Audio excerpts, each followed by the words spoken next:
Eh bien bonsoir à tous les amis, supporters, supportrices parisiens, supporters d'autres clubs, amoureux du football, bienvenue à vous. Les amis, je fais une petite vidéo qui n'était pas prévue mais ça me tient vraiment à cœur de la faire et vous saurez pourquoi.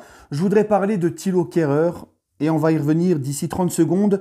Juste avant pour vous dire que demain, je fais un live sur ma chaîne YouTube, pour la chaîne que j'ai en commun avec Saïs, Passion PSG, on reprend la semaine prochaine, d'accord donc les gars, demain 19h, je serai en direct sur ma chaîne YouTube.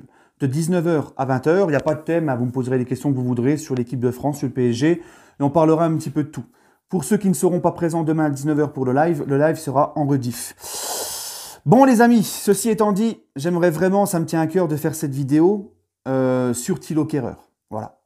Parce que Thilo Kehrer, j'ai vu récemment la déclaration de Flick, le sélectionneur allemand, qui n'est quand même pas un peintre, qui n'est pas une pipe. C'est quand même lui qui a remporté la Ligue des Champions 2019 avec le 2020 pardon, avec le Bayern de Munich en finale face à nous, rappelez-vous. Il a tout gagné avec le Bayern. Il a été l'adjoint de Joachim Löw avec la Mannschaft pendant longtemps, notamment quand la Mannschaft a gagné la Coupe du Monde 2014.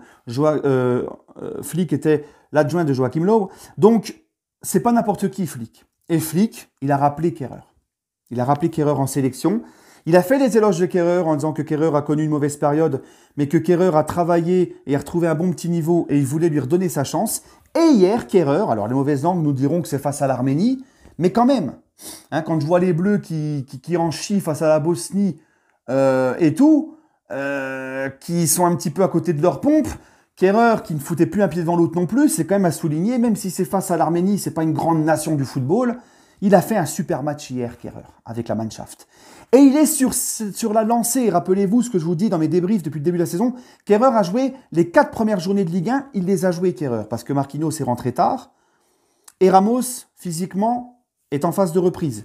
Donc Kehrer a été titulaire les 4 matchs avec le PSG, les 4 premières journées qu'on a remportées.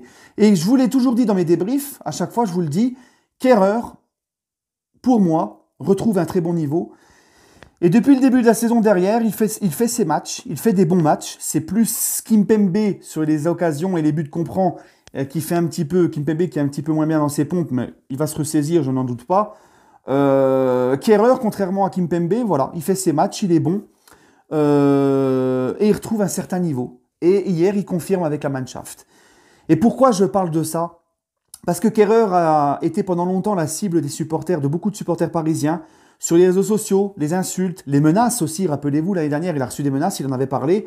Et ça, ça enfonce les joueurs. Quand tu viens, tu les insultes, tu les menaces en privé. Même si le mec, il fait un sale coup au club, même si le mec, il a une mentalité de merde, par exemple, c'est du foot. Ça reste des êtres humains, des pères de famille. Ils ne méritent pas d'avoir des menaces sur les réseaux. Et un mec comme Kehrer, tu vois, quand il a reçu des menaces, malgré que moi je disais qu'il était sur la liste de ceux qu'il fallait qu'on vende, qu'il n'avait pas le niveau du PSG, malgré tout, Kehrer, j'ai toujours été droit dans mes bottes avec lui. Je vous ai toujours dit, rappelez-vous l'année dernière quand il a subi des menaces, je vous ai toujours dit, respectez-le, n'allez pas l'insulter, allez l'encourager plutôt, parce que de l'insulter, vous l'enfoncez encore plus, parce que je vous ai toujours dit, c'est un bon gars, Kehrer. Et on le voit, il a été la cible des supporters parisiens. Il a subi des menaces. Le mec, qu'est-ce qu'il a fait ? Il est revenu de vacances, comme d'hab, affûté. Une hygiène de vie irréprochable, d'accord, ce qui n'est pas le cas de tout le monde. Une hygiène de vie irréprochable. Il revient de vacances affûté, ce qui n'est pas le cas de tout le monde. Il est sérieux, il bosse, il travaille et il retrouve un niveau potable. Voilà. Donc, je me dis que quand on dit l'expression « tout travail mérite salaire », Kehrer en est le parfait exemple. Et moi, j'admire cette mentalité-là et c'est pour ça que j'ai du respect pour Kehrer.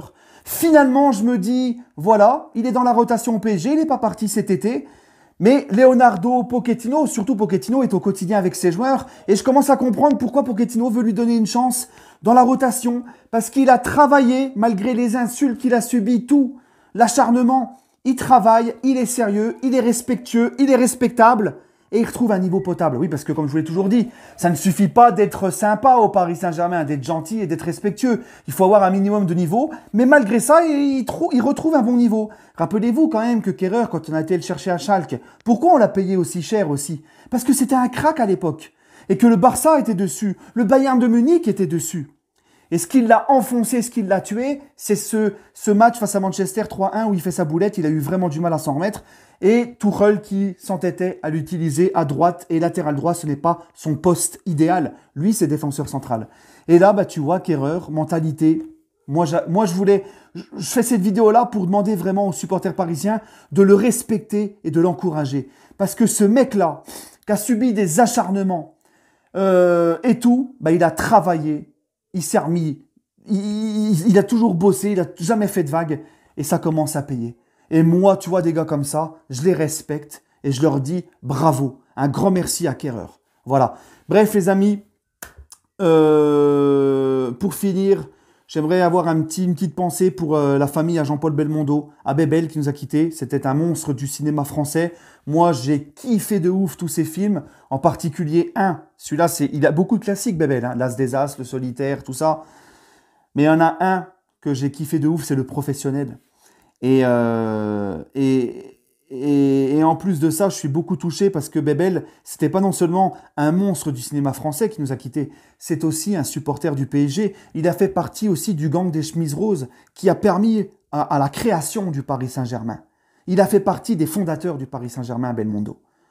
Voilà. Et aussi une pensée pour ce joueur du PSG qui nous a quittés, Adams, hein, qui était international français, qui a joué au PSG et qui était plongé dans le coma depuis 84 suite à un problème de dosage dans une anesthésie. Il nous a quittés aussi.